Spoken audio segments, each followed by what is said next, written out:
Hi, I'm Paula. I'm David.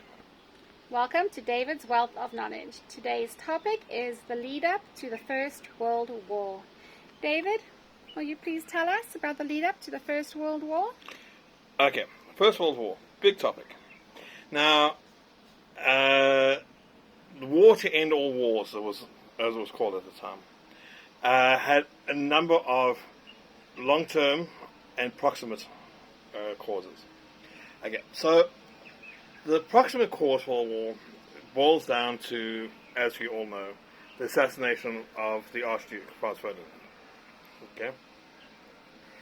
But his assassination triggered off the unwinding of the tensions that had been building up for years. Okay. So,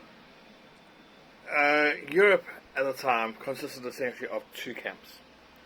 We had France, England, and Russia on the one side, and we had Germany, Austria-Hungary, and Italy on the other.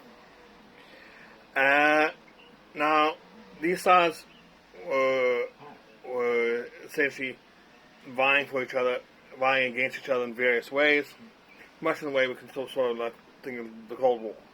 Okay. There were proxy wars here and there. There was arms agreements.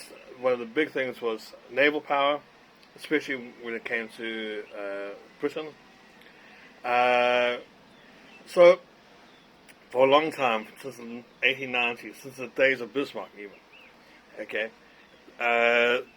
these powers had aligned themselves with the Allies and against the other side. Now, one of the big things that caused this change was the decline of the Ottoman Empire, okay, and the rise of nationalism, especially in the Balkans. Now, in early 1900s, there was actually a war, okay, where Serbia,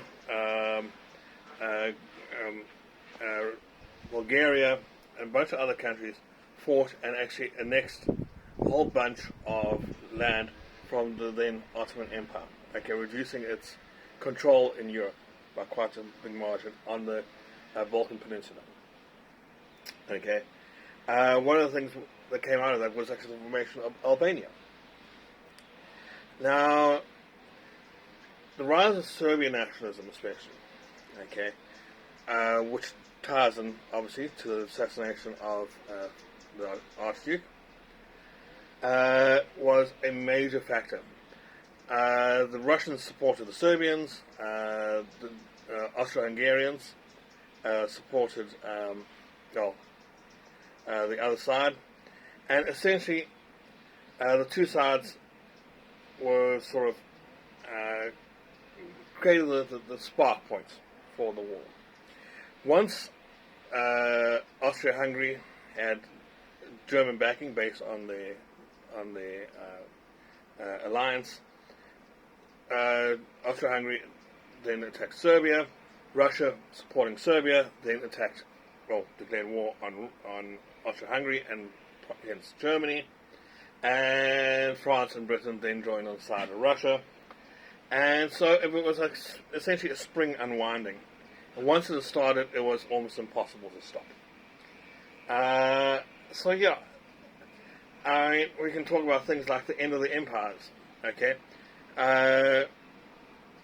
By the end of the 19th century, I mean, essentially all of the land that was available had been wrapped up into the various empires. Okay, obviously the British Empire, where the sun never set. We had the German Empire. We had the Belgian Empire at the time, which people thought was going to collapse. And so, essentially, the imperial ambitions sort of played into it. So yeah, it was a whole thing. You can look at any one thing and say, yes, this was a cause, but there are so many factors that go into something like this, but the biggest thing is the fact that Europe was essentially two camps. And once things started happening, it was impossible to stop. And that is an issue that's always happened. I mean, the same thing happened with the Second World War and many other wars previously. So, the First World War, when it finally kicked off, the war to end all wars, it was, sadly not, but it was the start of something truly terrible that the world had never seen before. And, 4 years later, it was a whole new world, you could say. And I'm sure we'll discuss more later. Okay. Thank you. Thank you for watching. Please like and subscribe.